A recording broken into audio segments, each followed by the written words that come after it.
বিদ্যুৎ আসলে আলো জ্বলে না, ফ্যান ঘোরে না। এই হলো দ্বীপ ইউনিয়ন গাভুরার বিদ্যুৎ। গাভুরা ইউনিয়নের একটা সময় বিদ্যুৎ ছিল না, তখন মানুষ কিন্তু হেরিকেন, ল্যাম্প ইত্যাদি ব্যবহার করে তারা আলো জ্বালাতো। এবং যে সকল ছেলেমেয়েরা পড়াশোনা করতে ইত্যাদি তারা হেরিকেন, বেশিরভাগ সময় হেরিকেন এবং ল্যাম্প বা টেমি যেটাকে বলে সেটা ব্যবহার করে তারা পড়াশোনা করতো। কিন্তু পর্যায়ক্রমে যখন বিদ্যুৎ আসে তখন কিন্তু হেরিকেন এবং ল্যাম্পের ব্যবহারটা এক প্রকার নাই বললেই চলে। অনেকে সোলার ব্যবহার করে এবং বিদ্যুৎ ব্যবহার করে। তো এখন বেশিরভাগ ঘরে ঘরে আপনার সোলার নাই বিদ্যুতের কারণে। কিন্তু আমাদের এই গাভুরা ইউনিয়নে যে বিদ্যুৎ বা কারেন্ট রয়েছে এটা বলতে আসলে খুব কষ্ট লাগে। যদি বলেন কেন কষ্ট লাগে, আমাদের এই গাভুরা ইউনিয়নে বিদ্যুৎ রয়েছে কিন্তু সময় মতো বা সঠিক সময়ে এই বিদ্যুৎ থাকে না। বৃষ্টি হলে বৃষ্টি আসার আগ মুহূর্তে যদি আকাশ মেঘলা হয় বিদ্যুৎ চলে যায়। এবং এই বিদ্যুৎ এত পরিমাণ লো বিদ্যুৎ, মানে এত পরিমাণ শক্তি কম যা বলার বাইরে। বিদ্যুৎ আসলে আলো জ্বলে না, ফ্যান ঘোরে না। এই হলো দ্বীপ ইউনিয়ন গাভুরার বিদ্যুৎ। এবং অনেকে অভিযোগ করছে এই বিদ্যুতের বিল মাত্রায় অতিরিক্ত উঠছে।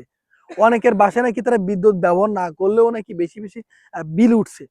দেখেন, শুধু এটা আমার অভিযোগ না, প্রত্যেকটা মানুষের অভিযোগ। বিদ্যুৎ এক প্রকার থাকেই না। বাচ্চা রয়েছে তারা রাতে ঘুমাবে, রাতে সেই সময়টা বিদ্যুৎ থাকে না।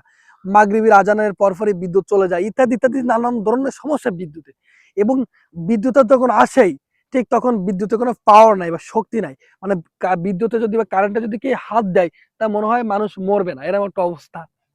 মরবে কিনা টেস্ট করার দরকার। হ্যাঁ হ্যাঁ, কিন্তু এটা টেস্ট করার দরকার নেই, কেউ টেস্ট করেন না। কিন্তু মরবে কিনা এটা শিওর না। কারণ যে বিদ্যুতে একটা ফ্যান ঘরে না, জাস্ট একটা টেবিল ফ্যান হোক আর যেই ফ্যান হোক, ফ্যান ঘরে না। যদি বিদ্যুৎ আসে তখন আলো আসে, ঠিক আলোর যে একটা গতি বা পাওয়ার, সে আলোটা কিন্তু থাকে না। তো এই দ্বীপ ইউনিয়ন গাভুরা যে এত পরিমাণ অবহেলিত এটা বলার বাইরে। এই দ্বীপ ইউনিয়ন গাভুরা বিদ্যুৎ আসার পর থেকেই এই বিভিন্ন সময় বিভিন্ন জায়গা থেকে বিদ্যুতের যে খাতটি রয়েছে সেখান থেকে আমরা বিশেষ করে মনে করছি এখানে দুর্নীতি করে। এই বিদ্যুৎ বিল বাঁচিয়ে বা বিদ্যুৎ বাঁচিয়ে এই বিদ্যুৎটা আসলে কোথায় যাচ্ছে?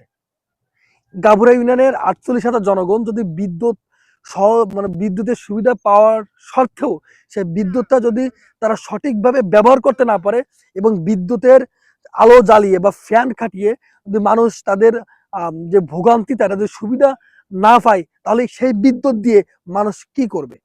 এটা আমাদের প্রশ্ন থাকলো।